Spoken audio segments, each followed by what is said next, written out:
खबर यह है कि जंग के बीच में ईरान का नया दांव देखने को मिला है। हॉर्मुज में जहाजों पर टैक्स लगाने की तैयारी कर ली गई है। ये जानकारी मिल रही है, ये बड़ी खबर हम आपको बता रहे हैं कि जंग के बीच ईरान का नया दांव शुरू हो गया है। जंग के बीच में ईरान ने नया दांव चल दिया है। उसने कहा है कि हॉर्मुज में जहाजों पर टैक्स लगाया जाएगा। सूत्र ये कह रहे हैं कि ईरानी संसद के हवाले से ये पता चला है कि जहाजों से टैक्स वसूलने पर विचार किया जा रहा है और टैक्स लगाने से दुनिया भर में तेल महंगा हो सकता है। और अभी भी तेल की कीमतों में जबरदस्त उछाल देखने को मिल रहा है। लेकिन मिडिल ईस्ट में जिस तरीके से ये तेल की कीमतें बढ़ते जा रही हैं, उसके बाद माना यह जा रहा है कि अभी तो $100 तक ही ये पहुंचा है। इसके बाद भी इसमें और ज्यादा इजाफा देखने को मिल सकता है। तो ये बड़ी जानकारी आपको बता रहे हैं कि जंग के बीच में ईरान का नया दांव देखने को मिला है। हॉर्मुज में जहाजों पर टैक्स लगाने की जो तैयारी है वो की जा रही है। ईरानी संसद ने दरअसल ये खबर बताई है कि जहाज से टैक्स वसूलने पर अब हम विचार कर रहे हैं और टैक्स लगाने से दुनिया भर में तेल महंगा हो जाएगा। ईरान की अर्थव्यवस्था पूरी तरीके से नेस्तनाबूद हो रही है। ऐसे में वो टैक्स लगा करके अतिरिक्त कमाई भी करना चाह रहा है। खबर एक और आ रही है कि इजराइल का ईरान पर बड़े हमले का दावा देखने को मिला है। इजराइल की तरफ से यह दावा किया गया है कि ईरान में उसने एक बड़ा हमला कर दिया है। जमीन के नीचे मिसाइल बेस पर उसकी तरफ से यह हमला किया गया। उसने ये कहा है आईडीएफ का जो अंडरग्राउंड फैसिलिटी है उस पर हमले का दावा कर दिया गया है। तो ये बड़ी जानकारी हम आपको बता रहे हैं, जहां इस दावे के तौर पर इजराइल की तरफ से ये कहा जा रहा है कि उसने ईरान पर जो दावा किया उसमें जमीन के नीचे जो मिसाइल बेस थे उस पर हमला किया गया है। आईडीएफ का जो अंडरग्राउंड फैसिलिटी है उसे हमले करके उड़ा दिया गया है, उसे पूरी तरीके से तबाह कर दिया गया है। ये अलग अलग दावे देखने को मिलते हैं, लेकिन ईरान हो इजराइल हो हर तरफ सिर्फ तबाही की तस्वीरें निकल करके सामने आती है। ऐसे में खबरें ये भी आती है कि अमेरिका को भी इसकी वजह से अच्छा खासा नुकसान उठाना पड़ रहा है। हर दिन का जो खर्चा है और साथ ही जो नुकसान है वो करोड़ों डॉलर में पहुंच गया है अमेरिका के लिए। अब दो खबरें आपको दिखा रहे हैं कि एक तरफ तेल की कीमतों में इजाफा करने का सोचा जा रहा है ईरान की तरफ से कि वो टैंकर्स पर अब टैक्स लगा देगा, तेल पर कीमतें बढ़ेंगी और उससे उसे फायदा होगा। दूसरी तरफ दावा किया जा रहा है इजराइल की तरफ से कि उसने ईरान में बड़ा हमला किया, जमीन के नीचे जो मिसाइल बेस थे उस पर हमला किया और आईडीएफ का अंडरग्राउंड फैसिलिटी पर हमले का जो दावा है वो निकल करके अब सामने आ रहा है।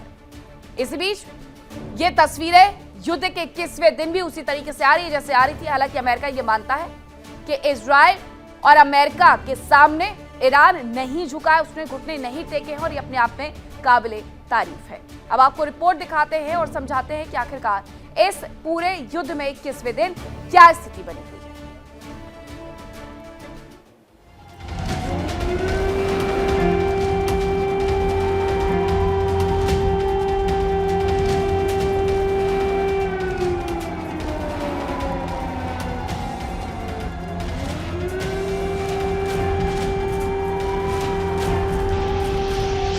अमेरिका और इजराइल के ईरान पर भीषण हमले जारी हैं। अयातुल्लाह अली खामेनेई की मौत के बाद उम्मीद जताई जा रही थी कि ईरान टूट जाएगा, लेकिन ईरान उठ खड़ा हुआ। उसने ऐसा पलटवार किया कि दुनिया दहल गई। दुनिया भर में हाहाकार मच गया। दबाव अमेरिका पर भी पड़ा।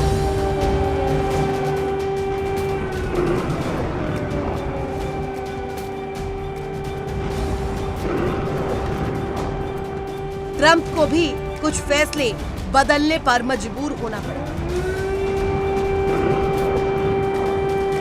ईरान ये बात अच्छी तरह से जानता है कि वो अमेरिका और इजराइल से जीत नहीं पाएगा, लेकिन वो जंग को लंबा खींचने में लगा हुआ है, क्योंकि वो भी जानता है कि अमेरिका हमेशा लंबी जंग से बचता है। उसका अनुभव लंबी जंगों को लेकर काफी खराब रहा है।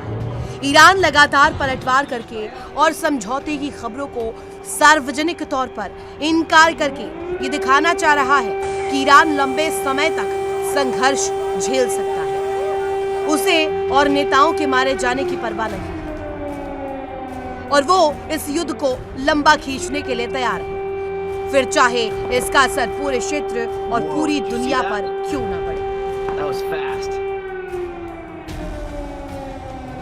एक्सपर्ट्स मानते हैं कि ईरान का मकसद इस युद्ध में जीत हासिल करने का नहीं है, बल्कि असली मकसद है कि वो अपना अस्तित्व बचा सके, दुश्मनों के दिल में खौफ भर सके और ऐसी स्थिति बना सके जिसमें जंग के बाद की शर्तें तय की जा सके। ईरान चाहता है कि युद्ध खत्म होने के बाद क्षेत्र में नई व्यवस्था बनाई जाए।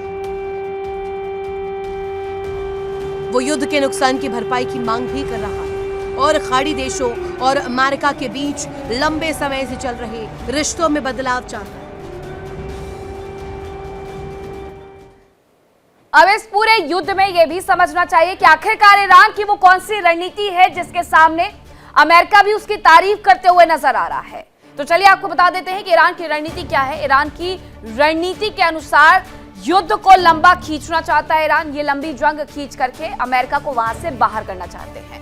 इसके साथ ही लंबी जंग में अमेरिका की कमजोरी उजागर हो जाती है। वो कभी भी किसी भी लंबी युद्ध में नहीं टिक पाया है। लंबी जंग से अमेरिका को आर्थिक नुकसान भी होगा और कहा यह जाता है कि अमेरिकी सैनिक लंबी जंग में थक जाते हैं, मानसिक तौर पर भी। जंग में हुए नुकसान के लिए क्षतिपूर्ति ईरान चाहता है। ईरान की तरफ से यह शर्त रखी गई है कि अब ये युद्ध तभी बंद होगा जब अमेरिका हमारे पूरे जो भी इंफ्रास्ट्रक्चर उसने तबाह किए हैं उनको बनाने का खर्चा देगा और उसके बाद ही ये युद्ध अब समाप्त होगा। नुकसान की भरपाई यानी उन्हें करनी होगी। दबाव बना करके बातचीत के लिए भरपाई करवा सकता है ईरान। ये ईरान की तरफ से स्ट्रेटजी अपनाई जा रही है। हॉर्मुज में नई व्यवस्था भी अपनाने की प्रयास किए जा रहे हैं कि हॉर्मुज से जो भी जहाज गुजरेंगे उन्हें उस पर टैक्स देना पड़ेगा। इससे तेल की कीमतों में इजाफा होगा और इसका फायदा सीधे सीधे ईरान को हो जाएगा। तो ये तमाम तैयारियां उसकी तरफ से की गई हैं। अब ऐसे में बताया जा रहा है कि 10% तक टैक्स वसूला जा सकता है। 10% टैक्स वसूलने का सीधा सा मतलब है कि तेल में उछाल होगा ही होगा। अमेरिका और इजराइल पर भारी दबाव बने भविष्य की उसकी ये तैयारी है। इस पूरे युद्ध में जंग के लिहाज से सुरक्षा की गारंटी ईरान की तरफ से मांगी जा सकती है। इसके अलावा जंग में बढ़त बनाने और ट्रंप पर दबाव बनाने की कोशिश भी उसकी तरफ से की जा सकती है। युद्ध विराम के लिए अपनी शर्तें मनवाने का मकसद, अपनी शर्तें इसलिए वो मनवाना चाहता है ताकि अमेरिका और इजराइल उसके सामने घुटने टेक दे, ना कि ईरान को ये घुटने टेकने की आवश्यकता पड़ जाए। तो ये पूरी तैयारी दरअसल की जा रही है। अब खबर ये है कि कुवैत में भी ईरान के हमले अब नाकाम होने शुरू हो गए हैं, क्योंकि जितनी भी मिडिल ईस्ट की कंट्री हैं उनका कहना है कि हमारे यहाँ पर अगर जो हमले हो रहे हैं तो अब हम भी रक्षात्मक उपाय अपनाएंगे। ऐसे में एयर डिफेंस सिस्टम वहां पर भी पूरी तरीके से एक्टिवेट कर दिए गए हैं। कुवैत में जो भी ड्रोन जा रहे हैं, जो भी मिसाइल्स जा रही हैं, उन्हें इंटरसेप्ट किया जा रहा है। कुवैत का ईरान के हमलों को नाकाम करने का दावा है कि एयर डिफेंस सिस्टम इंटरसेप्ट कर रहा है ड्रोन और मिसाइल्स को, जिसकी वजह से ईरान की तरफ से भेजी हुई ड्रोन और मिसाइलों की वजह से अब ये तस्वीरें ना आ पाए जो पुराने वक्त में आ रही थी, यानी 1 तारीख को आ रही थी जब रिटेलिएट करना शुरू किया गया था इजराइल और अमेरिका के युद्ध को। ईरान की तरफ से उसने रिटेलिएशन में मिडिल ईस्ट में जो भी अमेरिकी एयरबेस से उन्हें तबाह करना शुरू किया था, अमेरिकी दूतावासों को तबाह करना शुरू किया था। लेकिन कई जगहों पर आम जगहों को नुकसान पहुंचा है, ये भी जानकारी मिली थी, जिसके बाद ये कहा गया कि अब अगर मिडिल ईस्ट में किसी भी जगह पर ईरान हमले करेगा तो वहां पर वो कंट्री भी उसे रिटेलिएट करेगी। रिटेलिएशन का ही ये सीधा सीधा असर देखने को मिल रहा है कि ये तस्वीरें पुरानी हो चुकी है, नई तस्वीर नहीं निकल करके सामने आ रही है और कतर ने ये एक बार फिर से करके दिखा दिया है। हालांकि ऐसा नहीं कि मिडिल ईस्ट में सिर्फ एक ही जगह पर हमले किए जा रहे थे। कतर के अलावा यूएई, ओमान, सऊदी अरब, हर जगह पर हमले हो रहे थे, बहरीन में। अब इन पर जब रिटेलिएशन शुरू हुआ है तो इन देशों को कहीं ना कहीं अपने पैर पीछे खींचने पड़ रहे हैं। इसी बीच एक और खबर आ रही है जंग से जुड़ी हुई, वो भी आपको बता देते हैं। खबर यह है कि जंग की वजह से और ज्यादा महंगा हो सकता है तेल। जंग की वजह से भी महंगा होगा और उसके बाद जब इस पर टैक्स लगाया जाएगा तो और ज्यादा महंगा होगा। $180 तक कीमतें जा सकती है। ईरान की तरफ से ये कहा गया था कि हम तेल की कीमतों में इजाफा करेंगे और $200 प्रति बैरल के लिए क्या दुनिया तैयार है। अब ऐसे में जानकारी ये है कि युद्ध लंबा चला तो महंगा होगा तेल और ये सीधे सीधे $180 प्रति बैरल तक जाएगा, यानी आसमान छूना शुरू हो जाएगा तेल की कीमतों का। जो तेल अभी आप $100 प्रति लीटर खरीदते हैं, वो आगे आने वाले वक्त में अगर इस तरीके से ये प्राइस हाइक होता है तो ये समझ लीजिएगा कि ये 400-500 रुपए प्रति लीटर तक जा सकता है। हालांकि भारत की तरफ से पूरे प्रयास किए जा रहे हैं, भारत उसमें सफल भी हो रहा है।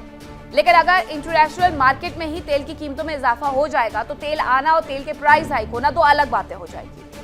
अब ये कहा जा रहा है ईरान की तरफ से कि वो तेल की कीमतों में इजाफा करेगा, $180 प्रति बैरल तक उससे लेकर के जाएगा। दूसरी तरफ तस्वीरें खाड़ी के अलग अलग देशों से सामने आती है जिसमें यह बताया जाता है कि रिटेलिएशन दूसरे देशों की तरफ से भी शुरू हो गया है। वो पलटवार नहीं कर रहे हैं लेकिन वो अपना रक्षात्मक उपाय जरूर अपना रहे हैं, वो अपना बचाव करते हुए जरूर नजर आ रहे हैं। दो तस्वीरें मिडिल ईस्ट से निकल करके सामने आ रही है कि 21वें दिन भी इस युद्ध में सब कुछ समाप्त करने की कगार पर अमेरिका और इजराइल उतरा हुआ है ईरान को तबाह करने के लिए, लेकिन ईरान झुकने के लिए तैयार नहीं है। ईरान की तरफ से शुरुआत में यह कहा गया था कि इस बार हम सिर्फ रक्षात्मक उपाय नहीं बल्कि हम हमले करने वाले उपाय भी दिखाएंगे, और उन्होंने इस बार वही किया है जिसकी वजह से अमेरिका ये कह रहा है कि ईरान की तारीफ करनी होगी कि वो अभी भी इस युद्ध में बना हुआ है। रिपोर्ट देखिए।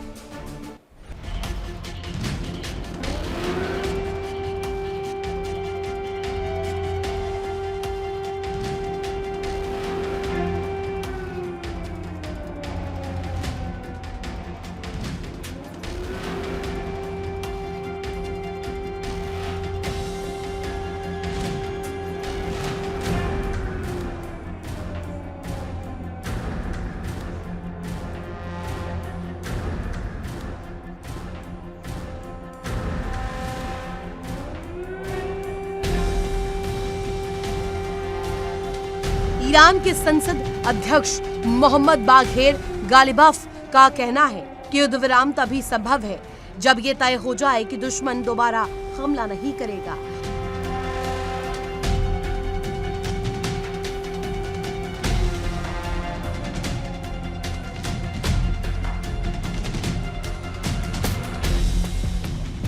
उनका कहना है कि अगर युद्ध विराम से दुश्मन को अपनी ताकत फिर से तैयार करने का मौका मिलता है तो ऐसा युद्ध विराम बेकार है।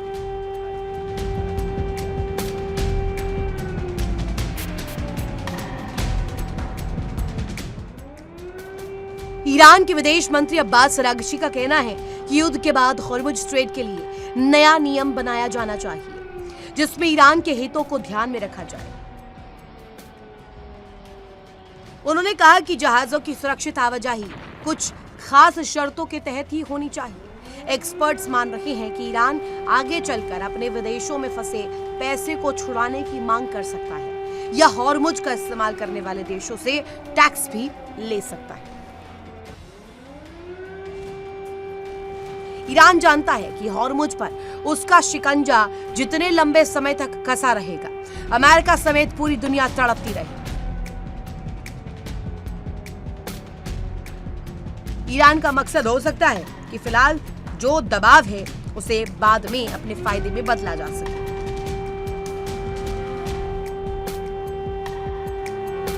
एक्सपर्ट्स मान रहे हैं कि पारंपरिक युद्ध के हिसाब से ईरान नहीं जीत रहा, लेकिन उसकी रणनीति अलग है जिसमें युद्ध को इतना महंगा बना देना चाहता है कि दूसरा पक्ष तड़प उठे। माना जा रहा है कि अमेरिका और खाड़ी देश लंबे समय तक तेल व्यापार में रुकावट और बढ़ती कीमतों को सहन नहीं कर सकते। यही दबाव ईरान बनाना चाहता है।